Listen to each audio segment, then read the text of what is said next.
What up? Good morning, everyone. Hi, my name is Mitchell Coleman, and I have your daily Stoic 366 meditations on wisdom, perseverance, and the art of living by Ryan Holiday and Stephen Hanselman. Today, April 2nd, 2021. This one is titled, Be Wary of What You Let In. Drama, combat, terror, numbness, and subservience. Every day, these things wipe out your sacred principles. Whenever your mind entertains them uncritically or lets them slip in. And that comes from Marcus Aurelius, Meditations. How much harder is it to do the right thing when you're surrounded by people with low standards? How much harder is it to be positive and empathetic inside the negativity bubble of television chatter? How much harder is it to focus on your own issues when you're distracted with other people's drama and conflict? We'll inevitably be exposed to these influences at some point, no matter how much we try to avoid them. But when we are, there is nothing that says we have to allow these influences to penetrate our minds.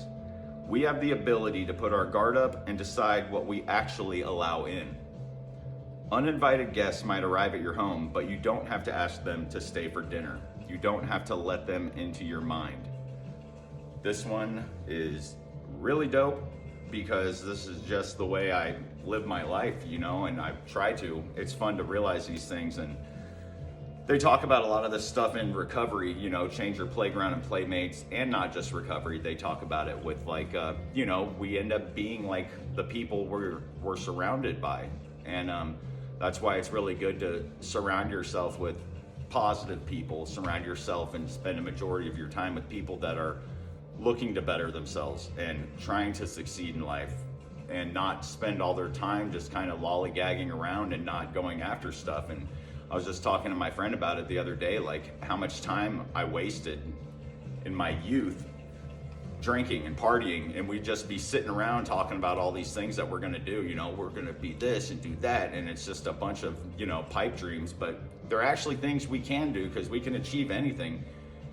We sometimes can think, I can't do that. It's like, no, we can all do whatever it is.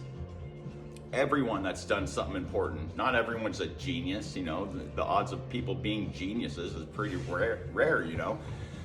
Everyday people are the ones that change stuff, and we are those everyday people, and we can't let our negative self-talk make us think we can't do it. We can't be surrounded by people that talk like that, because we'll be like, yeah, maybe that's what it is, and same with negativity. I find myself around it. It's inevitable. We'll always be around negative people, but we can't let that seep into our self-talk and become negative as well.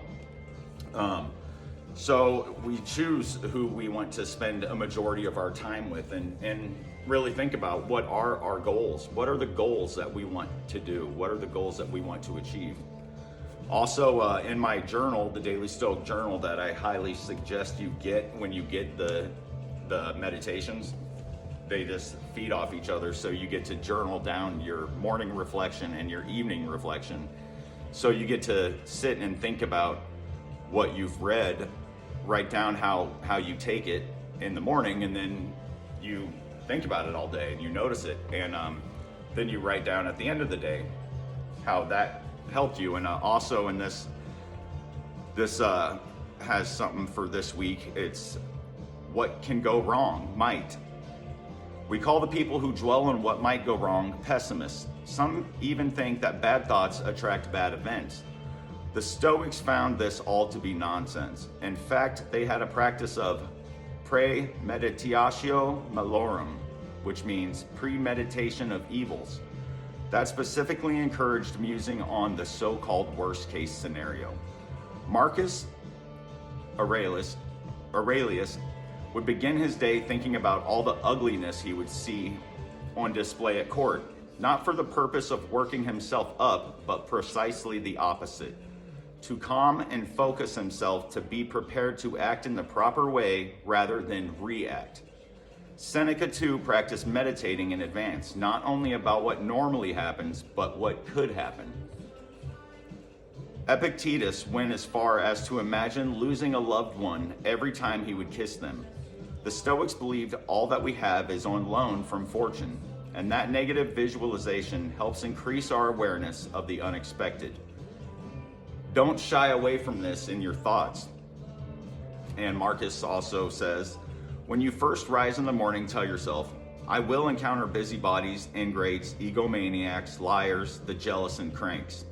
They are all stricken with these afflictions because they don't know the difference between good and evil. Because I have understood the beauty of good and the ugliness of evil, I know that those wrongdoers are still akin to me, and that none can do me harm or implicate me in ugliness. Nor can I be angry at my relatives or hate them, for we are made for cooperation. Being unexpected adds to the weight of a disaster, and being a surprise has never failed to increase a person's pain. For that reason, none should ever be unexpected by us. Our minds should be sent out in advance to all things, and we shouldn't just consider the normal course of things, but what could actually happen. For is there anything in life that fortune won't knock off its high horse if it pleases her? And this is just great. It's the great way of thinking. You know, we all like want to start off our day and say, today's going to be great. Today's going to be a perfect day. Realistically, perfect is not going to happen, and everything is going to change. You know, we can have our plans, but they're always going to change, and that's what life is all about, changing. And it's how we adapt to that change. How are we going to adapt?